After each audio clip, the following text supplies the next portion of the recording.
tried it, and guys, it is very yummy. It tastes just the same as the regular ginanggang sa charcoal.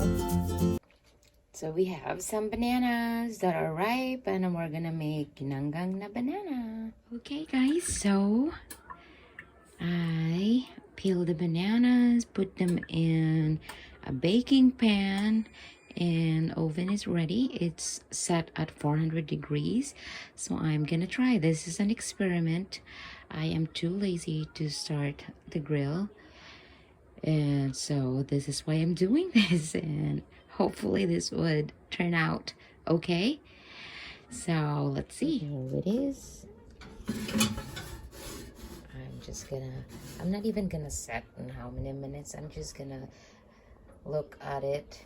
If it looks cooked, then I will flip it. If not, then I will eventually use broil. So it is cooked. At least I think it is.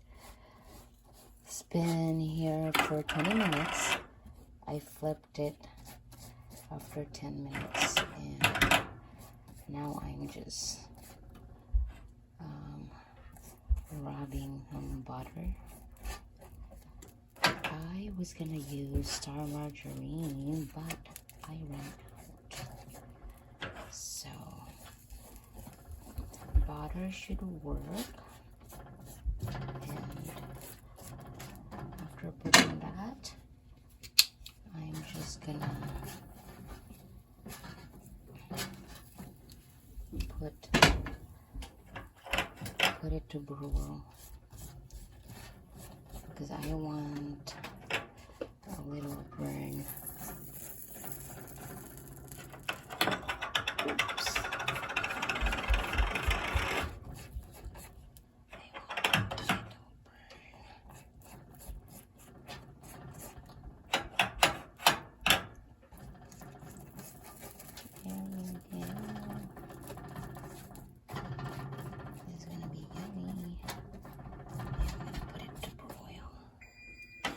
So I put it in broil for maybe 20 minutes. I can't even remember. I didn't time it, but I'm just looking at it. If it's got a little burn, then that's it.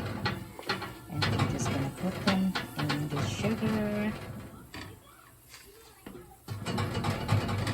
So, and then I'll just put some sugar in it. Look.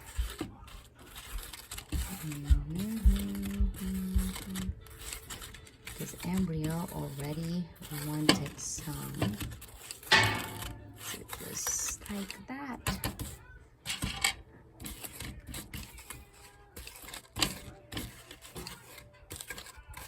And the other one.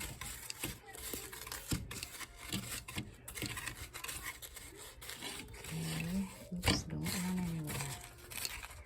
And the other one is gonna be sweet.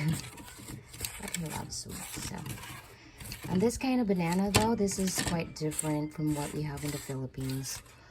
This has a little aftertaste.